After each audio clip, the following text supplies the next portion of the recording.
النهاردة هنقرا ونشرح رواية Great Expectations المقررة على سنة 6 ابتدائي تبع منهج انجلش زون. رواية Great Expectations أو بمعنى الآمال العظمى. القصة دي من تأليف الكاتب الإنجليزي المشهور تشارلز ديكنز retold by أندرو ماكدونالد، يعني لعاد كتابتها بشكل مبسط أندرو ماكدونالد. والقصة بتتكون من 24 chapter. chapter 1. الراوي بتاع القصة بيحكي بيقول My father's surname was Pirip. اسم العيلة أو لقب العيلة بتاع والدي كان Pirip. And I was named Philip. وأنا اسمي Philip. When I was a baby. لما كنت baby and learning to speak وبتعلم الكلام I couldn't say my two names. كنتش بعرف أقول الاسمين.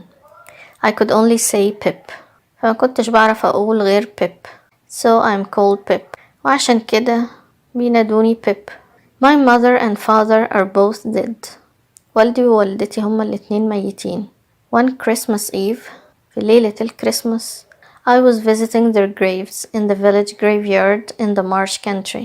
كنت بزور المقبرة بتاعتهم في village graveyard في مقابر القرية في المارش country about 20 miles from the sea اللي بتبعد حوالي 20 ميل عن البحر. It was cold. كانت الدنيا برد and dark وضلمة and windy وكان فيها هوا جامد and I had started to cry وأنا كنت بدأت أعيط. Suddenly فجأة I heard an awful shout. سمعت صوت صرخة فظيعة أو مرعبة.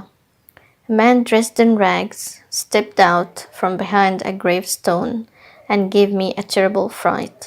في راجل dressed in rags لابس قديمة مقطعة stepped out from behind a gravestone طلع لي من ورا gravestone شاهد بتاع قبر اللي هو الحجر اللي بيبقى محطوط على القبر وبيبقى مكتوب عليه and gave me a terrible fright وفزعني جدا وخوفني.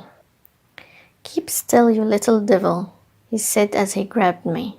والراجل ده قال لي وهو بيشدني ناحيته Keep still you little devil, اثبت في مكانك يا عفريت يا صغير. He was dirty, وكان الراجل ده dirty يعني شكله مش نظيف متسخ. Dressed in grey, وكان لابس لبس لونه رمادي and had a prison chain on his leg, وكان فيه زي كلبشات أو سلاسل حديد حوالين رجله. He looked very cold وكان شكله بردان جدا. Don't hurt me sir, I cried. فأنا قلت له ما تأذنيش. Tell me your name, he demanded. فهو قال لي اسمك ايه؟ Pip sir, I replied. أنا قلت له اسمي Pip. Where do you live? the man asked. الراجل سألني انت ساكن فين؟ I pointed to the village. فشاورت على القرية. The man asked, where are your mother and father? والراجل سألني فين أبوك وأمك؟ There sir, I replied, pointing at their grave. فأنا قلت له هناك وشاورت له على المقبرة بتاعتهم. Then who do you live with? he asked. فسألني أمال أنت عايش مع مين؟ With my sister and her husband, Joe Gargery, the blacksmith, I answered. فأنا قلت له إن أنا عايش مع أختي ومع جوزها اللي اسمه جو جارجري اللي شغال حداد أو blacksmith. The man looked at the chain around his ankle. الراجل بص على السلاسل اللي موجودة حوالين his ankle أو الكاحل بتاعه. Then he said وبعد كده قال if you want to live إذا كنت عايز تفضل عايش get me some tools from the blacksmith. هاتلي شوية أدوات من عند الحداد. I was dreadfully frightened. أنا كنت مرعوب من الخوف. So I agreed to steal some tools and food and meet him the next morning. فوافقت إن أنا أسرق بعض الأدوات والأكل وأودهم له الصبح. I ran all the way home without stopping. وجريت طول الطريق لحد البيت من غير ما أقف. When I got home, my sister's husband Joe was in the kitchen. لما وصلت البيت كان جوز أختي اللي هو جو كان في المطبخ. Your sister is out looking for you, he said. وقال أختك خرجت تدور عليك. She's angry. وهي غضبانة. Suddenly my sister came bursting through the door. وفجأة أختي دخلت باندفاع من الباب. Where have you been? She yelled. وسألتني وهي بتزعق أنت كنت فين؟ To the graveyard I cried. فأنا قلت لها إن أنا كنت في المقابر. You will send me to the graveyard with the worry you gave me, she said. فهي قالت لي أنت هتموتني من القلق بسبب عمايلك. It upset me to see her angry with me. كنت متضايق جدا إنها زعلانة مني أو غضبانة مني. But I was more worried about stealing for the man in the graveyard. لكن كنت قلقان أكتر عشان هسرق عشان الراجل اللي في الجريفيارد أو في المقابر. That night I couldn't sleep. في الليلة دي ما قدرتش أنام. At dawn I went downstairs. في الفجر نزلت على السلالم للدور اللي تحت and took some food from the kitchen وخدت شوية أكل من المطبخ and some tools from Joe's workshop. بعض الأدوات من الورشة بتاعت جو. I felt guilty. وكنت حاسس بالذنب because we were very poor. لأننا كنا فقراء جدا. And there was hardly any food to spare. وما كانش فيه أي أكل زيادة عشان أخد منه. But I was worried that the man would come to look for me. لكن أنا كنت خايف من إن الراجل يجي يدور عليا.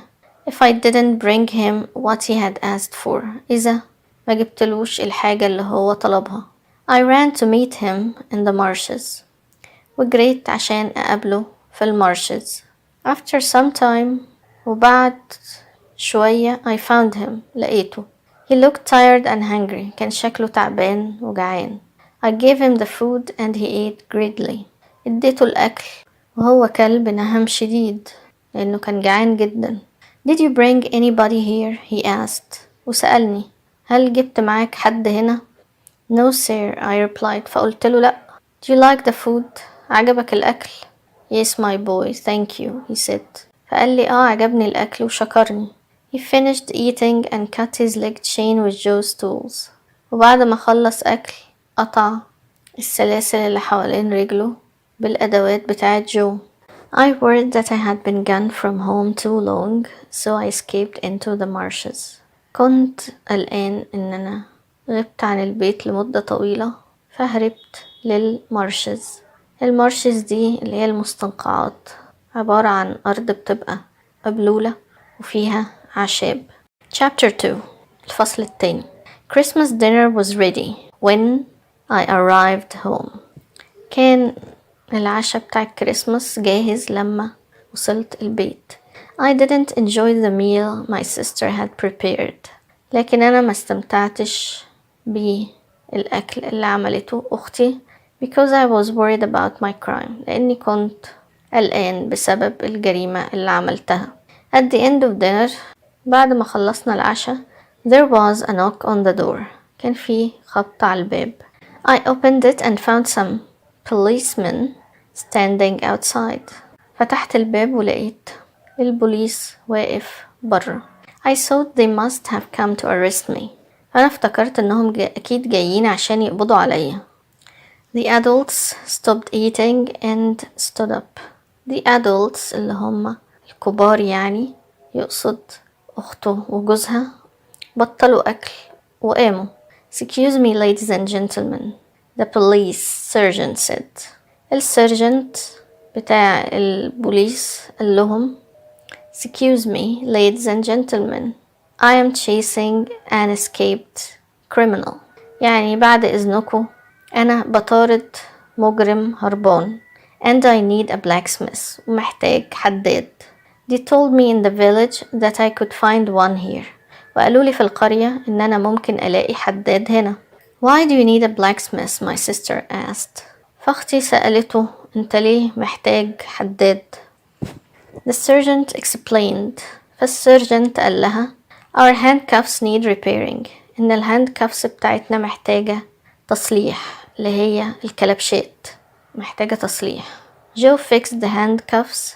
فجو صلح الهاندكافس دي. The policeman asked him to help them search for the escaped criminal. فالبوليس طلب منه من جو يعني إنه يساعدهم في البحث عن المجرم الهربان. I knew the police were looking for the man from the graveyard, but I said nothing. فبيب بيقول أنا كنت عارف إن البوليس بيدور على الراجل اللي كان في المقابر، بس أنا ما قلت لهمش حاجة. Joe and I went with the police. أنا وجو رحنا مع البوليس. After a search in the marshes, we found the convict sleeping under a tree. بعد التدوير بقى والبحث في المارشز أو المستنقعات، لقينا الكونفكت أو المتهم ده نايم تحت شجرة. The police arrested him. البوليس قبض عليه. And we went back to town. واحنا رجعنا للقرية بتاعتنا. I was terrified the convict would betray me. كنت خايف إن المتهم ده يفتن عليا. But he gave no sign that he had ever seen me before. لكن هو ما صدرش منه أي حاجة بتدل على إنه شافني قبل كده. As we walked, واحنا ماشيين, the convict told the police that he had stolen food and tools from the blacksmith. المتهم ده قال للبوليس إن هو سرق أكل وسرق أدوات من الحداد. Now nobody would know about my crime. فدلوقتي محدش هيعرف عن الجريمة اللي أنا عملتها. But I felt guilty for stealing and lying to Joe. لكن أنا كنت حاسس بالذنب لأني سرقت وكدبت على جو. Chapter 3. Month after the events with the escaped criminal, بعد شهور من اللي حصل ده مع المجرم الهربان, I was sent to school to learn my letters and to read. بعتوني المدرسة عشان أتعلم الحروف وعشان أتعلم القراية. One evening after school, I was sitting at home. وفي ليلة بعد المدرسة كنت قاعد في البيت. When my sister returned home from the market. لما أختي رجعت البيت من السوق. She was excited because she had organized for me to play at the home of a wealthy old woman named Miss Havisham. وكانت excited، كانت متحمسة جدا ومبسوطة عشان رتبت إنها توديني أروح ألعب في بيت ست عجوزة وغنية اسمها Miss Havisham. My sister hoped Miss Havisham would give me some money so I could be a blacksmith. وكانت أختي بتتمنى إن Miss Havisham تديني شوية فلوس عشان أقدر أكون حداد. That morning I walked to Miss Havisham's mansion. والصبح رحت مشي للقصر بتاع Miss Havisham. I was very nervous وكنت متوتر جدا. I didn't know how to act in front of a rich woman. ما كنتش عارف ازاي اتصرف قدام الست الغنية دي. I rang the bell. ضربت الجرس أو رنيت الجرس. And a pretty girl opened the gate. وكان في بنت جميلة هي اللي فتحت البوابة. We walked across a beautiful courtyard and into the house. ومشينا في فناء أو ساحة جميلة لحد ما دخلنا في البيت. We came to a door. ووصلنا عند باب البيت. Go in, the girl said. البنت قالت له ادخل. I opened the door and stepped into a room full of candles. ففتحت الباب ودخلت أوضة مليانة شموع. Then I saw the strangest woman I had ever seen. وبعد كده شفت أغرب ست شفتها في حياتي. Miss Havisham was seated at a table. Miss Havisham كانت قاعدة قدام ترابيزة. She was dressed in rich materials. وكانت لابسة ملابس غالية satin and silk and lace. مصنوعة من الستان ومن الحرير ومن الدانتيل. And all in white. وكل ملابسها كانت لونها أبيض. Even her shoes were white. حتى الحذاء بتاعها كان لونه أبيض. And she wore a long white veil on her head. وكانت لابسة زي فيل طويل وأبيض على رأسها مغطي وشها. And bright jewels on her neck and hands. وكان في مجوهرات بتلمع في رقبتها وفي ايديها.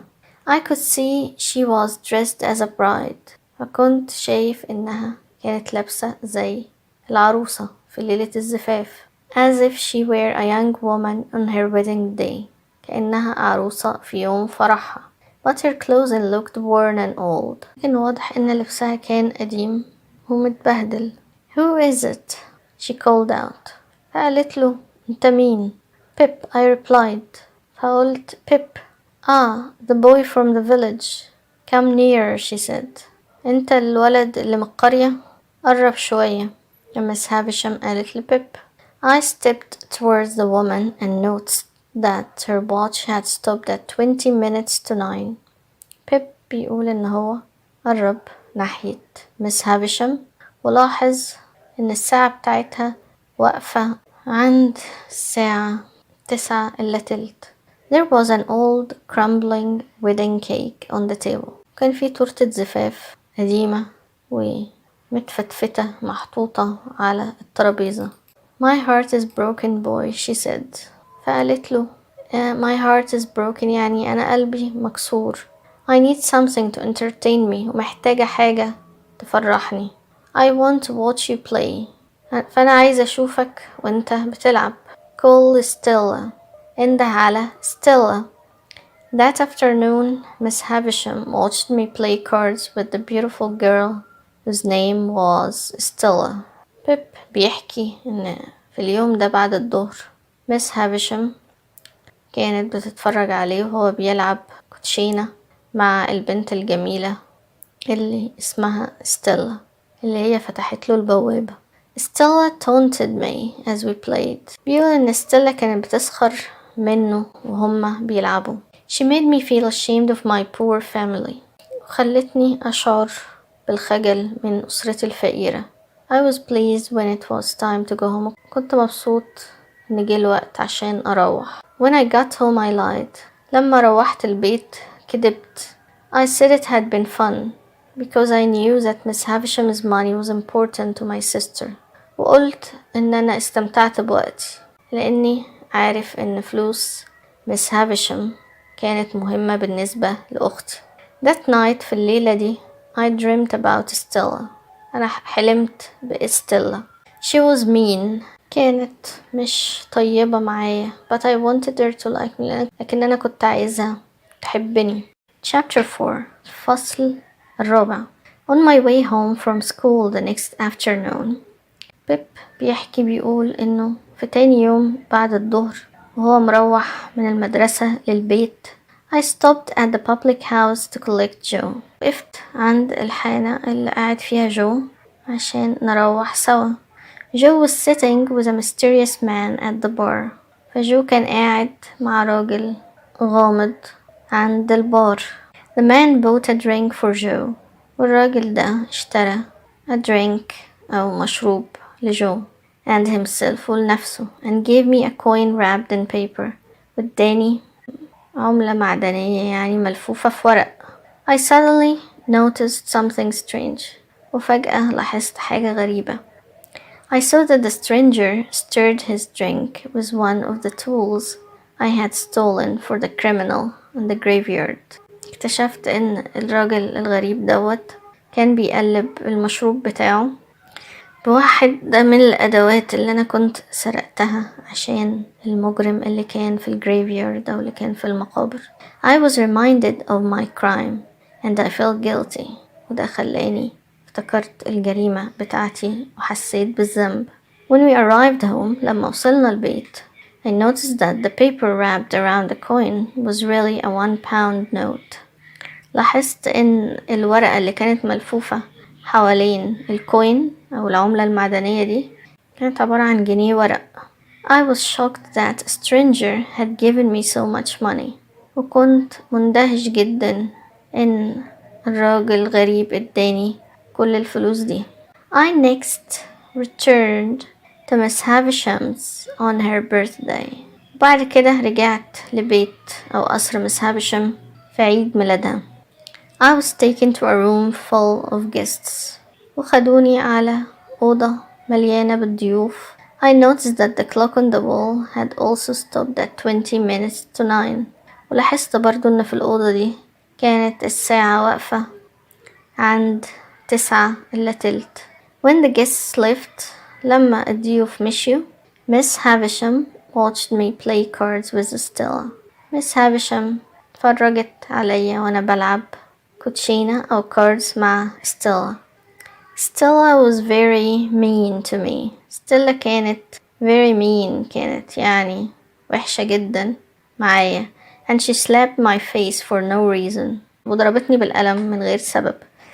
When we finished، لما خلصنا لعب، Stella led me to the courtyard and then ran away.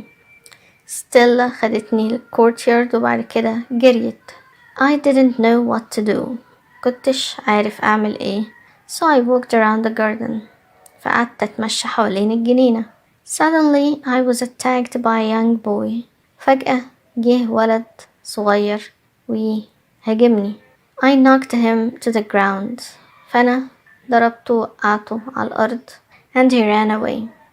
وهو كمان جري. Soon after that I found Stella. بعد كده لقيت Stella. I didn't tell her about the fight. فما قلتلهاش عن الخناقة. Am I pretty? She asked. فسألتني هل أنا جميلة؟ Very, I replied. فأنا قلت لها جميلة جدا. Am I insulting? She continued. سألتني تاني هو أنا insulting؟ يعني هل أنا مهينة أو بهين الناس ومش بحترمهم؟ Very, I replied. أنا قلت لها جدا. Stella smiled and led me to the gate. فستيلا ابتسمت وخدتني للبوابة. Once again I felt ashamed. ومرة تانية حسيت بالخجل أو بالعار.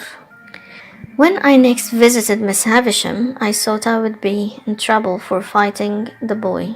لما زرت Miss Havisham في المرة اللي بعد كده افتكرت إن هيبقى في مشكلة بسبب خناقتي مع الولد. But no one said anything. لكن مفيش حد قال أي حاجة. After that I visited regularly. بعد كده كنت بزورها بانتظام.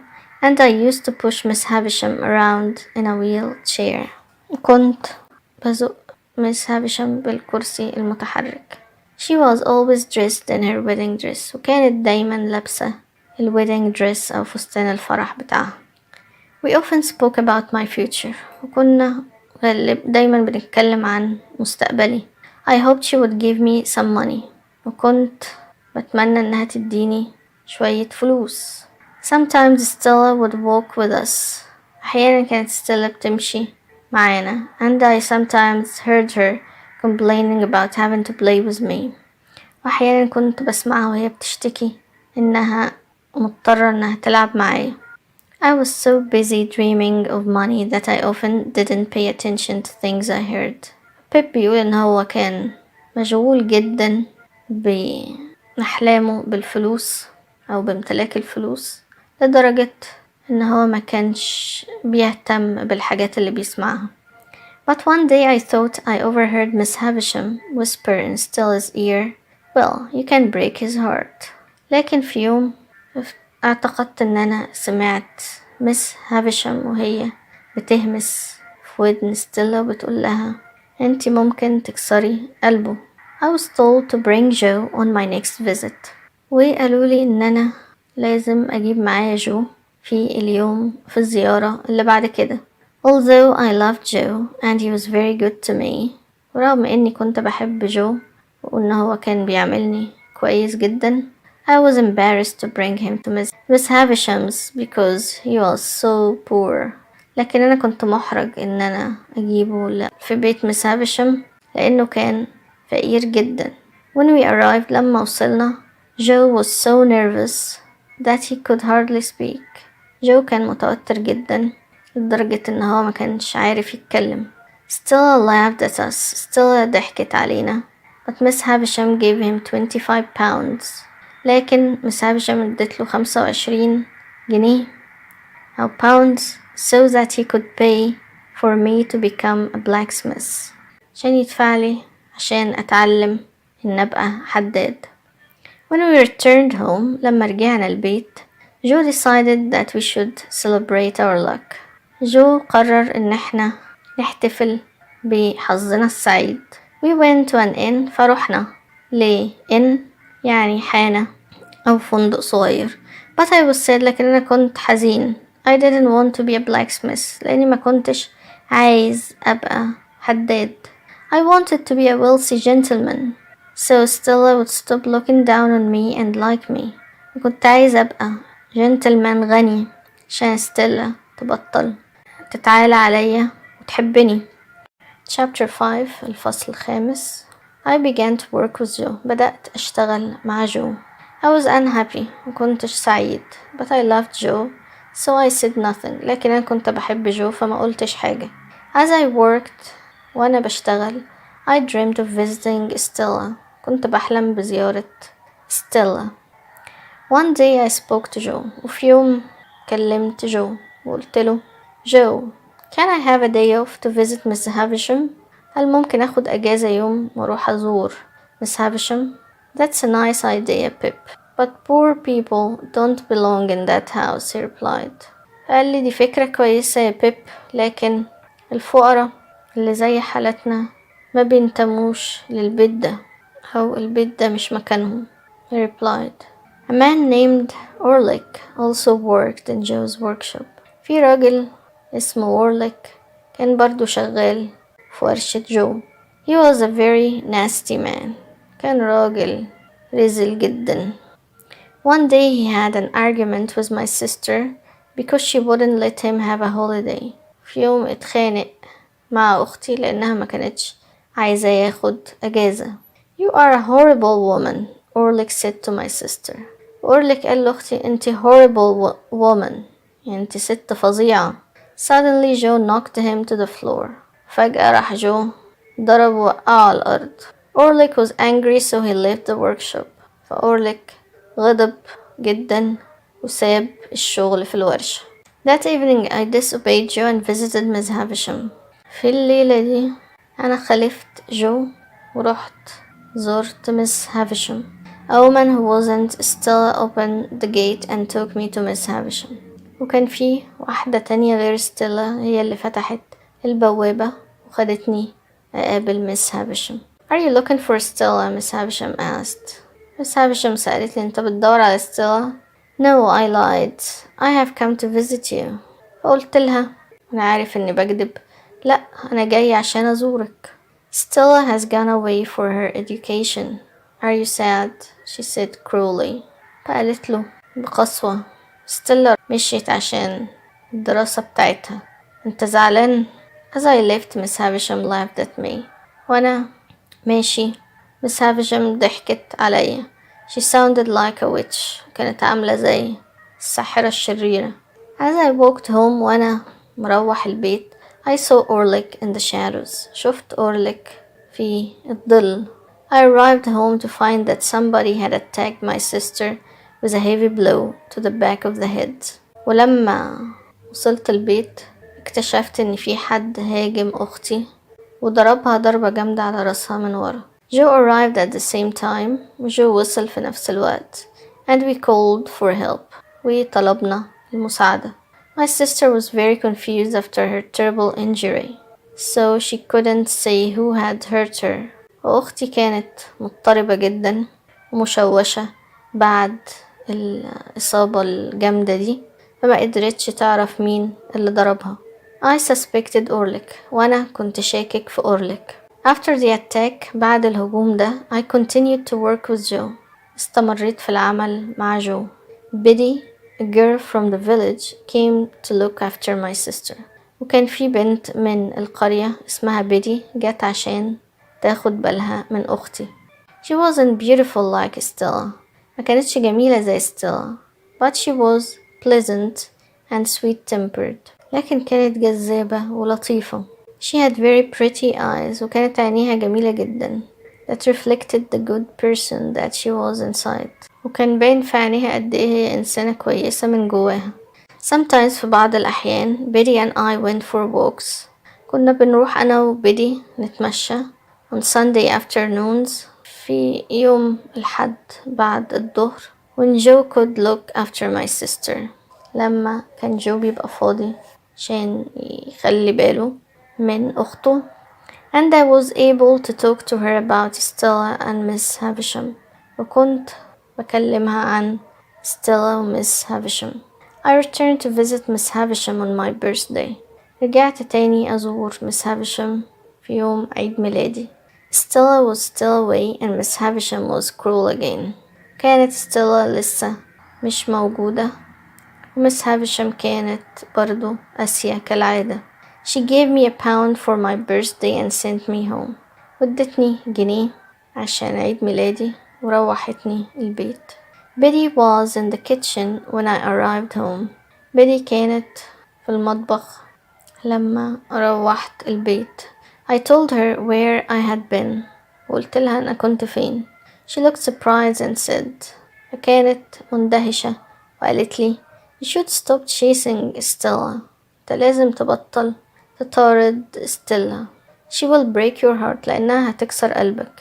This made me angry because I hoped Stella would love me one day. وده خلاني متضايق لأني بتمنى إن ستيلا تحبني في يوم من الأيام. Miss Havisham's cruelty and Betty's surprise did make me think about giving up on Stella.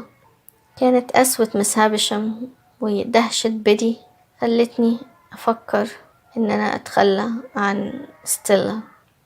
But I realized that I did love her.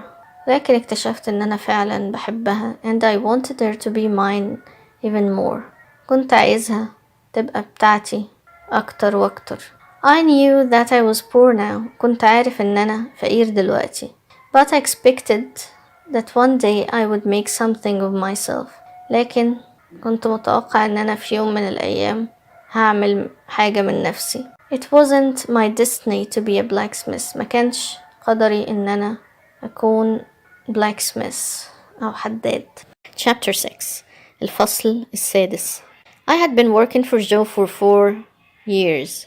أنا كنت بشتغل عند جو لمدة 4 سنين. When a stranger approached me in the public house one night. لما واحد غريب قرب مني في البابليك هاوس أو الحانة أو البار اللي جو بيقعد فيه في أحد الليالي. يعني بيب كان بقاله 4 سنين شغال مع جو لما حصل الموقف ده. He didn't recognize me. هو معرفنيش. But I was sure that I had seen him once at Miss Havisham's house. لكن أنا متأكد إن أنا شفته مرة في بيت مس هافشام. My name is Jaggers. I'm a lawyer in London, he said. عرفني بنفسه وقال أنا اسمي جاجرز وأنا محامي في لندن. I have some business with you. وفي حاجة تخصك لازم أقولك عليها. I invited him home to talk. فأنا دعيته إن هو يجي معايا البيت عشان نتكلم. He came into Joe's house and introduced himself to Joe. فجه في بيت جو وقدم نفسه لجو. Then he told us his business. وبعد كده قال لنا على الموضوع اللي كان جاي يتكلم فيه. Young fellow, I have some news to communicate to you. وقال لي أنا عندي بعض الأخبار اللي عايز أقولك عليها. You have great expectations. أنت قدامك أمال عظيمة. ده عنوان الرواية Great Expectations. أو أنت قدامك مستقبل عظيم. A mystery person has given you a large sum of money. في شخص مجهول وهبك مبلغ كبير من المال. But first you must come to London and become a gentleman. لكن في الأول لازم تيجي تعيش في لندن وتبقى gentleman. My heart was beating quickly. بيب بيقول إن قلبه كان بيدق بسرعة. All my dreams were coming true. كل أحلامي بدأت تتحقق. I was sure Miss Havisham has given me the money.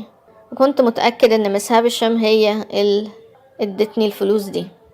Joe was sad because I would be leaving. جو كان زعلان لأن أنا همشي. But I didn't care. لكن أنا ما كانش هممني because I would soon be rich. لأني هبقى غني. I tried to comfort Joe. But I was so excited about going to London that it sounded false. حاولت إن أنا أواسي جو لأنه كان زعلان إن أنا همشي. لكن I was so excited. كنت متحمس جدا إن أنا أروح لندن لدرجة إني حسيت إن اللي أنا بعمله دوت من ورا قلبي. لأنه بيب كان متحمس إنه يروح للندن أكتر ما هو متحمس إنه يواسي جو.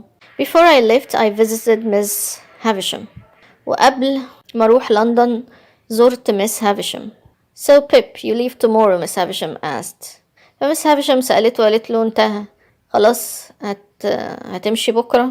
Yes, I replied. فقال لها Well, I wish you well. You deserve it, she said.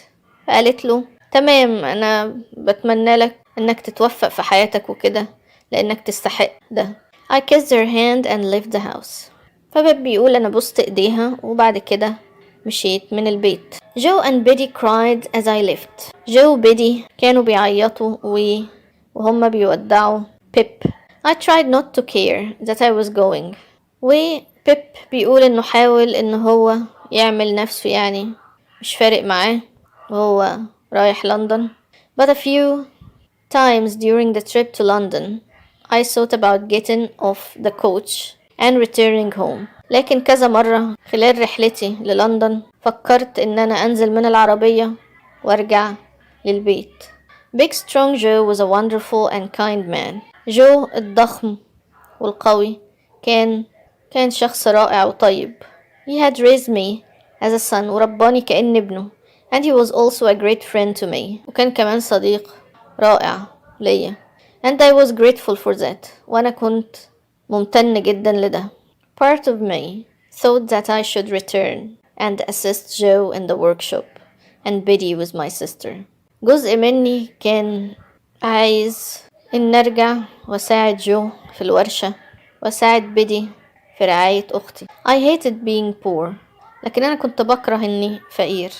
But I did owe Joe for everything that he had done for me.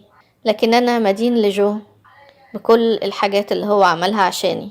He was the person that I loved most of all in the world. هو كان أكتر شخص بحبه في العالم كله. But as I came closer to London, لكن وأنا بقرب للندن, Joe and Betty left my thoughts and before I knew it, it was too late and too far to go back. ما بقتش أفكر في جو وبيدي وكانت المسافة بعدت كتير عن البيت وخلاص ما بقاش في مجال للتراجع. So I went on.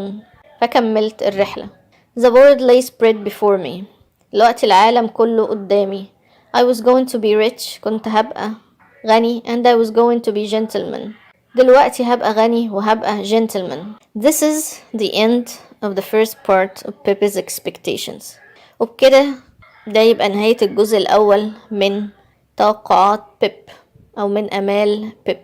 نبدأ بقى في الجزء التاني من expectations مع chapter 7 أو الفصل السابع. It took 5 hours to reach London. الرحلة لندن استغرقت 5 ساعات. I found it dirty and full of people. فلندن كانت قذرة ومزدحمة بالناس. The coachman took me to Jagger's office.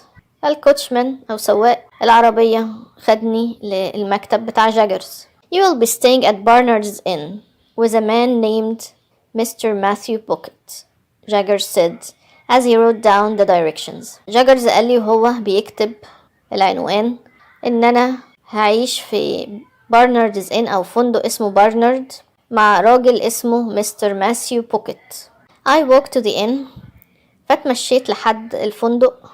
When I arrived ولما وصلت there was a sign on the door telling me to wait. كان في يافطة على الباب إني أستنى وما أدخلش. After some time Herbert Pocket, Mr. Pocket's son, arrived.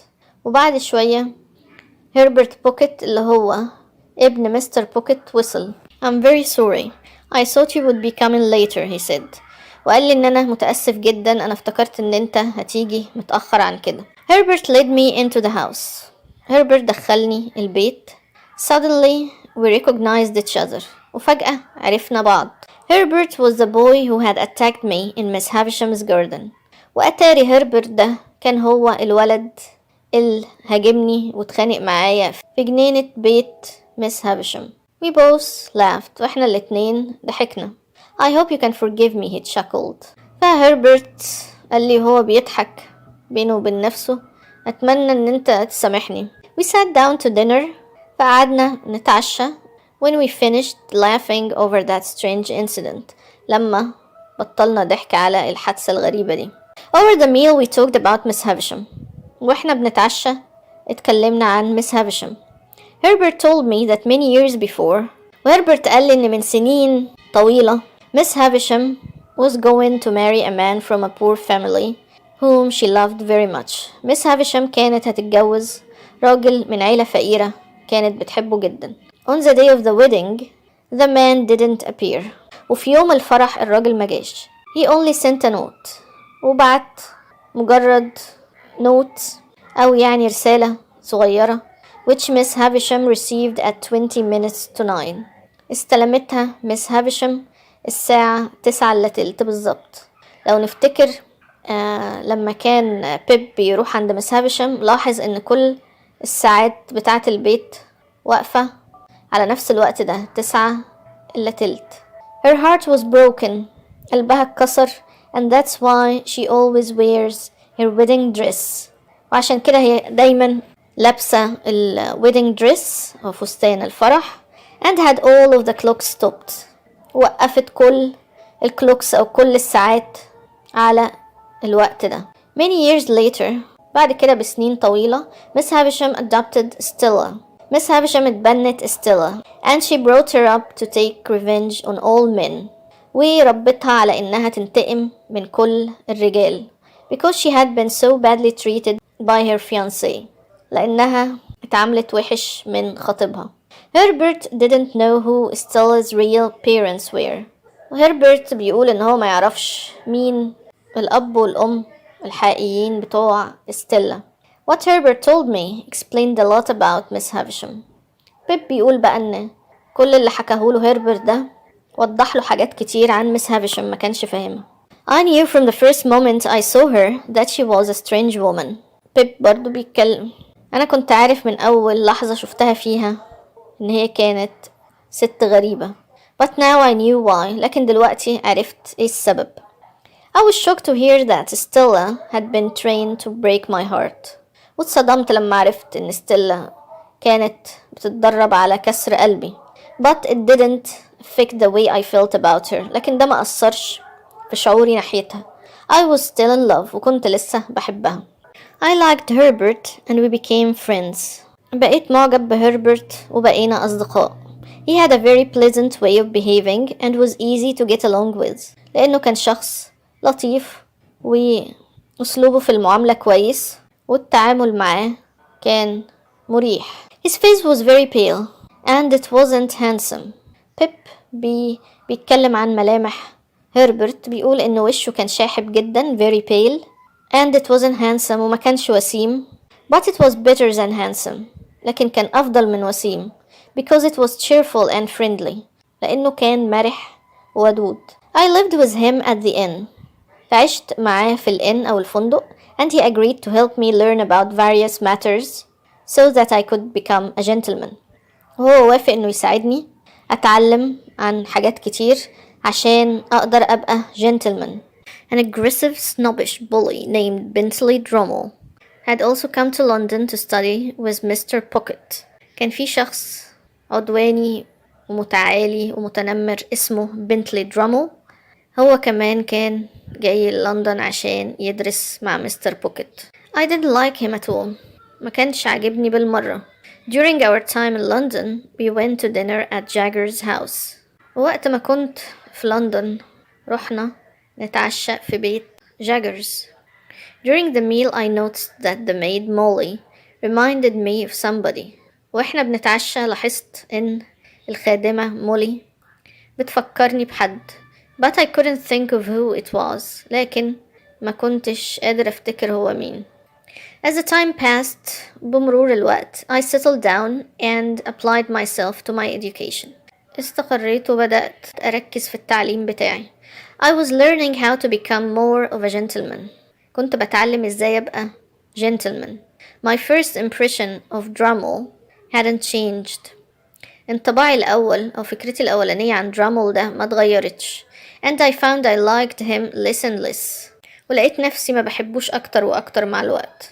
I occasionally thought of Joe during my studies. وكنت أحيانا أثناء دراستي بفكر في جو.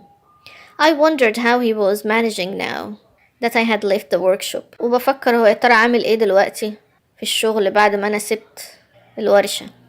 I knew that I should have visited. وكنت عارف إن أنا كان مفروض أزوره. But I was very busy with my new life. لكن كنت مشغول جدا بحياتي الجديدة. I couldn't find the time وما قدرتش ألاقي وقت فاضي. I also thought that my fine clothes would make Joe feel uncomfortable and embarrassed about his humble house. فكرت كمان إن الملابس بتاعتي الغالية دي هتخلي جو يحس بعدم الراحة ويحس بالإحراج من البيت المتواضع بتاعه. Chapter 8 الفصل الثامن. A few months passed and Joe came to visit me. عدى كام شهر وجو جه عشان يزورني. I knew that Herbert would like Joe. أنا كنت عارف إن هربرت كان هيحب جو. But I thought Drummle would make fun of him because he was poor. لكن درامو كان هيسخر منه عشان هو كان فقير. The next day Joe arrived. تاني يوم جو جه. You have grown so much. I hardly recognize you, he said. وقال لي انت كبرت لدرجة اني عرفتك بالعافية. It's good to see you, Joe, I replied. You look well. فقلت له انا مبسوط ان انا شفتك يا جو وشكلك في حالة كويسة. Joe spoke about home. But I was so caught up in my new life, I didn't want to think about where I had come from before this. جو بدأ يتكلم عن المكان اللي كنت عايش فيه، لكن أنا كنت مشغول جدا في حياتي الجديدة وما كنتش عايزة أفكر أنا جيت منين. I was annoyed at him for talking about the past. وكنت منزعج منه لأنه كان بيتكلم عن الماضي. I was rude to him until he suddenly said, Miss Havisham asked me to tell you that Stella has returned. وكنت فظ معاه لحد ما فجأة قال لي إن مس هافشام طلبت منه إنه يقول لي إن ستيلا رجعت. As soon as he mentioned Stella, I became kinder. وأول ما ذكر ستيلا بقيت أعامله بشكل ألطف. I asked him to stay for dinner. وطلبت منه إن هو يفضل للعشاء. But I had offended him and he left. لكن واضح إن أنا أهنته فسابني ومشي. I ran out into the street to look for him, but he had gone. وخرجت وجريت وراه في الشارع عشان ألحقه، لكن كان اختفى وملحقتوش. The next day I decided to visit the village to apologize to Joe and also to see Stella. تاني يوم قررت إن أنا أزور القرية عشان أعتذر لجو وعشان كمان أشوف ستيلا. I didn't want to stay at Joe's. ما كنتش عايز أفضل في بيت جو. His house was too poor for me now that I was a gentleman. لأن بيته كان فقير جدا بالنسبة لي دلوقتي بعد ما بقيت gentleman. So I booked a room at a hotel. عشان كده حجزت أوضة في فندق. Two convicts were being transported on the coach I took home. وكان في 2 من الكونفيكتس أو المتهمين كانوا بينقلهم في نفس العربية اللي أنا واخدها عشان أروح القرية. I recognized one of them as the man who had shown me the tool and given me the money at the pub. وعرفت واحد منهم كان هو نفس الشخص اللي اداني الأدوات والفلوس في الحانة أو البار. This was a very strange turn of events. وده كان تغير غريب في الأحداث. I remembered my meeting with the convict in the graveyard all those years ago. وافتكرت اللي حصل مع المتهم اللي كان في المقابر من سنين طويلة. The convict didn't see me. الكونفيكت ما شافنيش but I was so scared that I got off the coach before it reached the hotel. وكنت خايف جدا انه يشوفني لدرجة ان انا نزلت من العربية قبل ما توصل للفندق. I walked the rest of the distance to the hotel ومشيت المسافة اللي باقية لحد الفندق. I had to walk past Joe's workshop on the way to the hotel. مفروض وانا ماشي اعدي على ورشة جو في طريقي للفندق. I thought about going in وفكرت ان ادخل الورشة but I was tired from the journey. لكن كنت تعبان من السفر and still in shock from the chance meeting with a stranger from the pub. كنت لسه في صدمة من صدمة ان انا شفت الراجل الغريب ده من الحانة. I decided that it would be best if I left my apology to Joe until after I had been to Miss Havisham's. وقررت ان من الافضل ان انا اسيب اعتذاري لجو لحد ما ارجع من عند مس هافشام. I wanted to save all of my energy for Stella. كنت عايزة اوفر كل طاقتي عشان Stella. I registered at the hotel and went straight to bed. فسجلت وصولي في الفندق ورحت على طول انام. As I slept, I dreamt that Stella loved me because I was a gentleman. وأنا نايم حلمت إن ستيلا بقت تحبني لأن أنا بقيت gentleman. Chapter 9 الفصل التاسع. The next morning, I went to Miss Havisham's. في صباح اليوم التالي رحت لمس هافشام. I couldn't wait to see Stella. وكنت متحمس جدا ان انا اشوف Stella. I was sure that Miss Havisham wanted us to get married. وكنت متأكد ان Miss Havisham عايزانا نتجوز. When I rang the bell at the gate, لما ضربت الجرس اللي على البوابة, Stella didn't answer. Stella ما ردتش. To my shock, I saw a face that I had hoped I would never have to see again. واتصدمت لما شفت وش كنت بتمنى اني عمري ما اشوفه تاني. Orlick, I said to the man who opened the gate. فقلت للراجل اللي فتح لي البوابة Orlick. اكتشف ان هو Orlick. This was a nasty surprise. دي كانت مفاجأة مش لطيفة خالص. Yes, young Pip, here I am. There have been some changes here, you'll see, he said. فقال لي أيوة يا بيب أنا أورليك. حصل تغييرات كتير هنا أنت هتشوفها بنفسك. So you are no longer working Joe's workshop as a blacksmith, I said. أنت خلاص ما بقتش تشتغل حداد في ورشة جو. No, I have found a better job here, he replied. فقال لي لأ أنا لقيت شغلانة أحسن هنا. Just seeing Orlick filled me with anger and sadness. بيب بيقول إن مجرد رؤيتي لأورليك خلاني مليان بالغضب والحزن. I remembered my poor sister and felt helpless. وافتكرت أختي المسكينة وحسيت بالعجز. حسيت إني مش قادر أعمل حاجة. I knew in my heart that Orlick had attacked her. لأني كنت عارف من جوايا إن أورليك هو اللي هاجمها. Orlick led me into the room where Miss Havisham had first received me. أورليك وداني للأوضة اللي قابلت فيها مس هافشام لأول مرة. Once again she was waiting for me. ومرة تانية كانت مستنياني. She looked the same as always. وكان شكلها هو. Dressed in her jewels and wedding dress. لابسة فستان الفرح بتاعها ومجوهراتها. The wedding cake was still on the table. وكانت تورتة الفرح لسه على الترابيزة. And the watch was still stopped at 9:20. والساعة واقفة عند 9:15. I suddenly realized that every time I entered that room, I was overcome by the feeling that time had stopped and there was no outside world. وفجأة أدركت إن أنا كل مرة بدخل فيها الأوضة دي كنت بحس إن الوقت وقف وإن مفيش عالم تاني برا. How are you? She asked me. وقالت لي أنت عامل إيه؟ Fine, Miss Havisham, I replied. قلت لها كويس Miss Havisham. Stella was also in the room. وستيلا كمان كانت في الأوضة. She had grown into a beautiful woman. وكبرت وبقت beautiful woman أو امرأة جميلة. Miss Havisham left us and Stella and I walked through the garden. Miss Havisham سابتنا ومشيت وأنا وستيلا مشينا قعدنا نتمشى في الجنينة. Again, Stella made me feel ashamed and embarrassed about my past. ومرة تانية ستيلا خلتني أحس بالخجل أو العار والإحراج من الماضي بتاعي. It was clear that she wasn't interested in speaking to me. وكان واضح إنها ما كانتش مهتمة تتكلم معايا. But my feelings towards her hadn't changed. لكن مشاعري ناحيتها ما اتغيرتش. I was still in love with her وكنت مازلت بحبها. After some time I returned to Miss Havisham's room without Stella. وبعد مرور شوية وقت رجعت لأوضة Miss Havisham من غير Stella. Is she not beautiful and graceful now that she is grown up?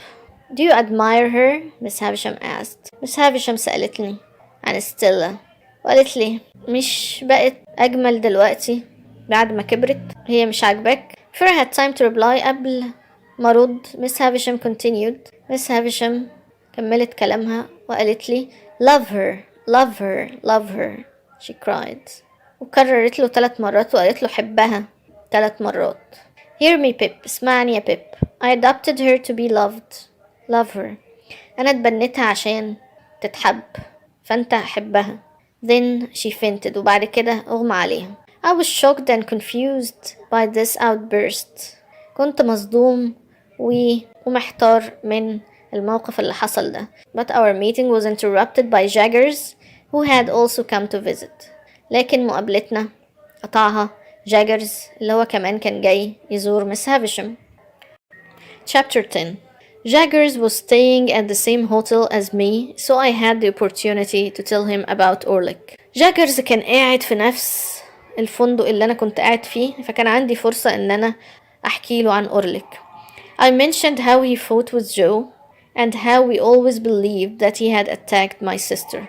وحكت له ازاي انه كان دايما بيتخانق مع جو، وان احنا كنا دايما عارفين ان هو اللي اتهجم على اختي. Then he will be dismissed from Miss Havisham's employ, he exclaimed. فجاجرز قال له يبقى خلاص هيتم طرده من عند مس هافيشام. I had no time to visit Joe before I went back to London. ما كانش عندي وقت أزور جو قبل ما أرجع لندن. I returned to Herbert's and found him eating dinner. ورجعت على هربرت ولقيته بيتعشى. After eating I felt I had to speak to him. وبعد الأكل حسيت إن أنا محتاج أكلمه. Herbert, I have something that I must tell you. I love Stella, I suddenly said. وفجأة قلت له هربرت أنا لازم أقولك حاجة، أنا بحب ستيلا. I have known that for some time. It's obvious. Herbert replied. فهربرت رد عليه وقال لي أنا عارف الكلام ده بقالي فترة لأن ده شيء واضح. But how does she feel? لكن المهم هي شعورها إيه؟ Oh, she's thousands of miles away from me. I sighed. فبيب اتنهد وهو بيقوله إنها بعيدة عنه آلاف الأميال، يعني مش بتحبه. Maybe Miss Havisham doesn't plan for you to marry her, Herbert said. هربرت قال لي يمكن مس هافيشام مش مخططة إنك تتجوزها. But I didn't want to think about that. لكن أنا ما كنتش عايزة أفكر في كده. I explained to him also that I didn't even know what life had in store for me. ووضحت لهربرت كمان إن أنا مش عارف إيه اللي الأيام شايلهولي وإيه اللي هيحصل يعني في المستقبل. He advised me to be patient. فهو نصحني إن أنا أصبر. As I was going to turn 21 soon. وما إني كنت هتم 21 سنة قريب. He said I might soon begin to learn more about the mysterious person who had given me the chance to be a gentleman. قال لي إن أنا قريب هبدأ أعرف أكتر عن الشخص الغامض اللي اداني فرصة إن أنا أبقى gentleman. That evening I dreamt about Stella. في الليلة دي حلمت بستيلا. A strange mixed up dream which didn't make me any more hopeful about winning her. كان حلم غريب وملخبط وده مدانيش أي أمل إن أنا ممكن أفوز بيها. Chapter 11. A couple of days later, بعد يومين, I received a letter from Stella. وصلني جواب من ستيلا. In it she said. في الجواب ده بتقول I'm visiting London tomorrow. أنا جاية لندن بكرة. Miss Havisham wants you to meet me at the train station. ومس هافيشام عايزاك تقابلني في محطة القطر. My heart was filled with excitement. بيب طبعا كان مبسوط وسعيد جدا. The next morning I met Stella. في صباح اليوم التالي قابلت Stella. She looked even more beautiful to me. وكان شكلها حتى أجمل كمان بالنسبة لي. She was more polite than she had been in the past. وكانت بتعاملني بلطف أكتر من الأوقات اللي فاتت. She held my arm as we walked and we drank tea together. وكانت ماسكة في دراعي وإحنا ماشيين ورحنا شربنا شاي سوا. After that I took her to the house she was staying in. وبعد كده خدتها للبيت اللي أنا عايش فيه. May I kiss your cheek? I asked as we said goodbye. وأنا بودعها قلت لها May I kiss your cheek? هل ممكن أبوسك في خدك؟ If you like, she replied. فقالت لي If you like يعني لو حابب كده. I kissed her and we said good night. ففعلا I kissed her. بيب بيحكي إنه بسها فعلا وقال لها good night. It was just a kiss of friendship. كانت مجرد قبلة بين أصدقاء. But I was pleased to have any opportunity to be near Stella. لكن أنا كنت مبسوط بأي فرصة تسمح لي إني أكون جنب ستيلا. I wanted nothing more than to marry her. ما كنتش عايز أي حاجة أكتر من إني أتجوزها. I knew that she had no feelings for me. كنت عارف إنها ما عندهاش أي مشاعر ناحيتي. But I was sure that one day when I was a real gentleman she would love me. لكن كنت متأكد إن في يوم من الأيام لما أبقى gentleman بجد إنها هتحبني. Chapter 12. As the time passed, I began to feel more and more like a gentleman. كل ما الوقت بيعدي أكتر كل ما بحس إن أنا بقيت أتحول لجنتلمان أكتر وأكتر. I was wealthy. كنت غني. But sometimes I felt guilty for not visiting Joe. لكن أحيانا كنت بحس بالذنب إن أنا مش بزور جو. One day a letter came saying that my sister had died. وفي يوم جه جواب بيقول إن أختي ماتت. I hadn't seen my sister in a long time. وما كنتش شفت أختي من وقت طويل. But the news of her death made me sad and angry. لكن أخبار موتها خلتني حزين وغضبان في نفس الوقت. I truly missed her more than I realized. وحسيت إن أنا كنت مفتقدها أكتر مما كنت متوقع. I returned to the village that day. فرجعت للقرية في اليوم ده. I met Joe at the funeral parlor. وقابلت جو في قاعة الجنازة. My heart ached for him because he looked so sad. وكنت متألم عشانه لأنه كان شكله حزين جدا. He wasn't dressed in his usual rough blacksmith clothes. ما كانش لابس ملابس الحداد الخشنة المعتادة بتاعته. But in a cheap black suit that was much too small for his huge shoulders. لكن كان لابس بدلة سودة رخيصة كانت صغيرة جدا عليه. He took my hand but said nothing. فجو مسك ايدي لكن ما قالش حاجة. After the funeral we returned to Joe's house. بعد الجنازة رجعنا لبيت جو. Can I sleep in my old room? I asked. فقلت له هل ممكن أنام في أوضتي القديمة؟ Of course, Joe said. فجو قال لي طبعا. He seemed happy that I had asked to stay. كان واضح عليه إنه مبسوط إن أنا طلبت إن أنا استنى يعني. I felt guilty that I hadn't visited more often. وحسيت بالذنب إن أنا ما كنتش بزوره كتير. Seeing Joe so sad made me realize how unkindly I had treated him. لما شفت قد إيه جو حزين حسيت قد إيه إن أنا ما كنتش بعمله كويس. I felt guilty وحسيت بالذنب. I was a wealthy man and I had done nothing to help Joe and Biddy take care of my own sister. لأني كنت غني وما عملتش أي حاجة عشان أساعد جو وبيدي في العناية بأختي. And now she was dead. ودلوقتي أختي ماتت. I was shocked to realize how money can change a person. واتصدمت لما أدركت قد إيه الفلوس ممكن تغير الإنسان. I promised to return soon to visit. Then I returned to London. ووعدته إن أنا هرجع أزوره قريب. وبعد كده رجعت للندن. Chapter 13 الفصل 13. Later that year I turned 21. بعد كده في نفس السنة تميت 21 سنة. And I was given my fortune. وبقى لي حق أخد الثروة بتاعتي. I went into Jagger's office to receive the money. ورحت المكتب جاجر عشان أخد الفلوس بتاعتي. Who gave me this money? I asked Jaggers. فسألت جاجرز مين اللي اداني الفلوس دي. I cannot tell you, Pip, he said. فقال لي أنا ما أقدرش أقولك. I continued to believe it was Miss Havisham. ففضلت فاكر إن هي Miss Havisham اللي ادتني الفلوس دي. What other reason would Jaggers have had to visit her on that day? On the day that Orlick opened the gate at the mansion. وإلا كان إيه السبب اللي هيخلي جاجرز يزور مس هافشام في اليوم ده اللي أورليك فتح لي البوابة فيه. I had my suspicions and I was annoyed that Jaggers wouldn't tell me the truth. كان عندي شكوك وكنت منزعج من إن جاجرز مش راضي يقول لي الحقيقة. I wasn't sure what to do with my fortune. وكنت مش عارف هعمل إيه بالثروة دي. But I knew that Herbert needed some money to start a shipping company. لكن كنت عارف إن هربرت محتاج فلوس عشان يبدأ شركة السفن بتاعته. I decided to lend some money to him. فقررت إن أنا أسلفه شوية فلوس so that he could start his business عشان يبدأ الشغل بتاعه. I thought that if Herbert knew that I was lending him money, he would refuse it because he didn't want to ruin our friendship.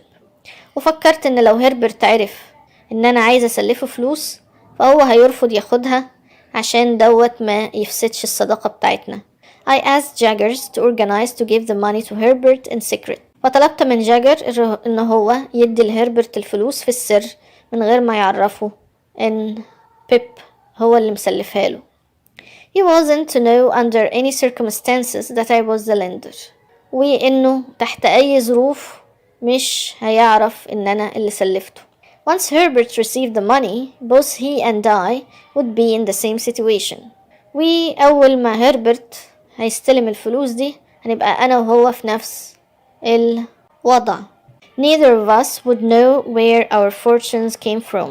محدش فينا هيبقى عارف الفلوس جاتله منين. Chapter 14 الفصل 14.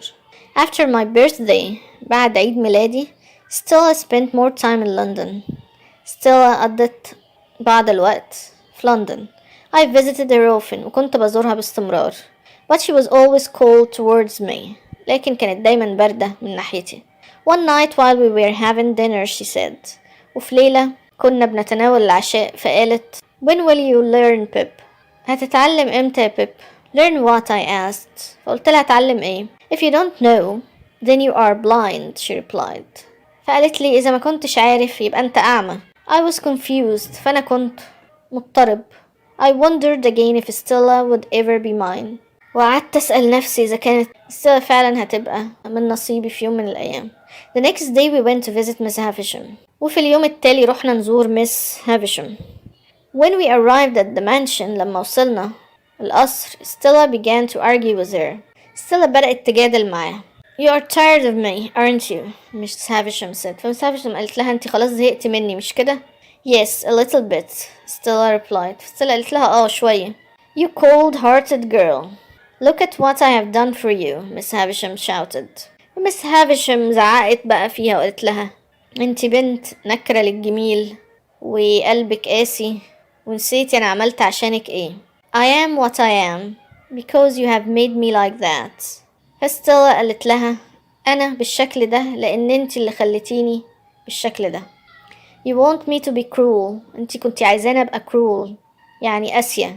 And to break men's hearts وأكسر قلوب الرجال. Their fight surprised me. بيب بيقول إن خناقتهم أدهشته. Stella was cruel to me. ستيلا كانت قاسية معايا. But I had never seen her say a cross word to Miss Havisham. لكن عمري ما شفتها بتقول كلام وحش لمس هافشام. The incident made me unhappy. فاللي حصل دوت خلاني مش سعيد.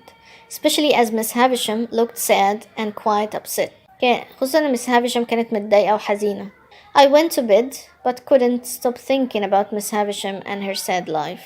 وبعد كده أنا رحت أنام لكن ما قدرتش أبطل تفكير في Miss Havisham وفي حياتها البائسة. After the visit, بعد الزيارة دي, Stella and I returned to London in silence. أنا وستيلا رجعنا لندن في صمت. When we got back, لما رجعنا, Bentley Drummle was waiting to take Stella to dinner.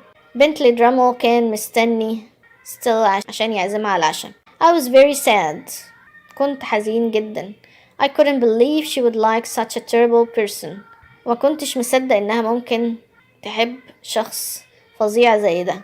I had convinced myself that Stella could never love Bentley Drummle.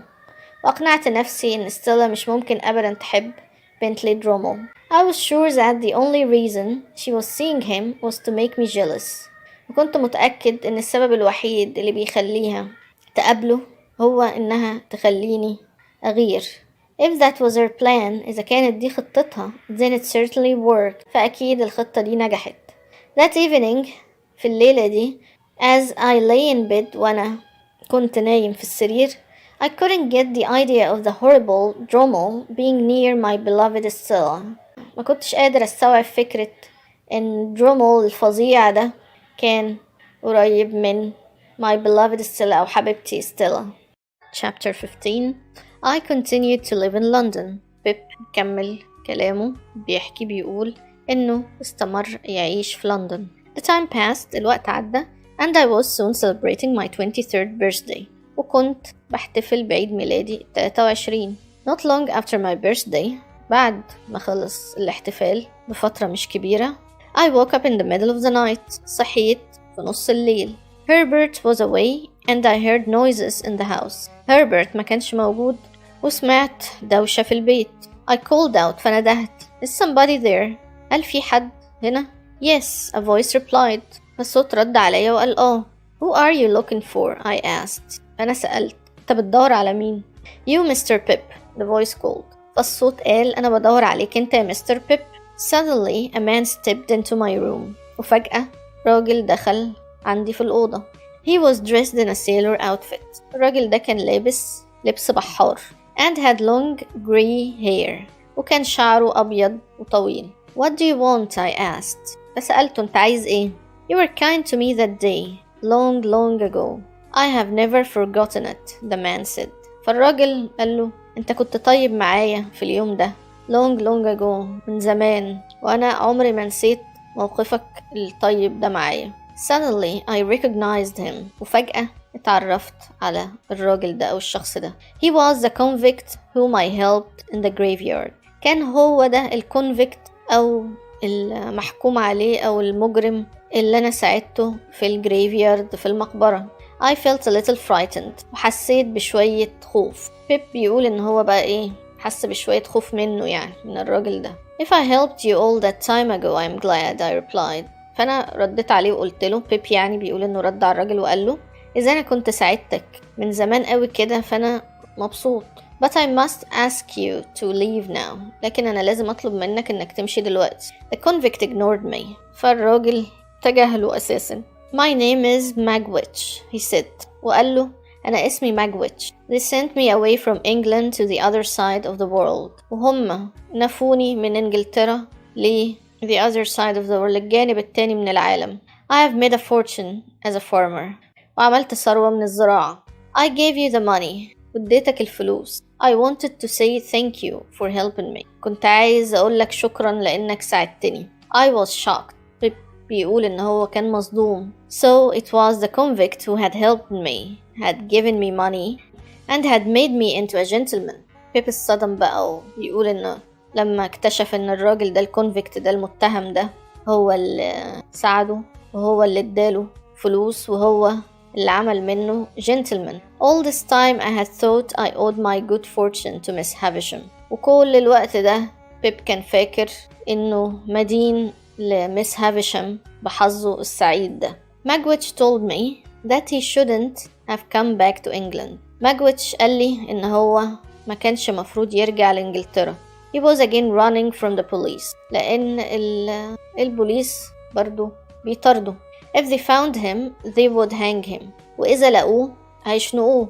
I let him hide in my room because I felt I owed him something for all the help he had given me. فأنا سبته يستخبى في الأوضة بتاعتي لأني حسيت إن أنا مدين عشان الجمايل اللي عملها معايا ومساعدته ليا، فكان لازم أنا كمان أساعده.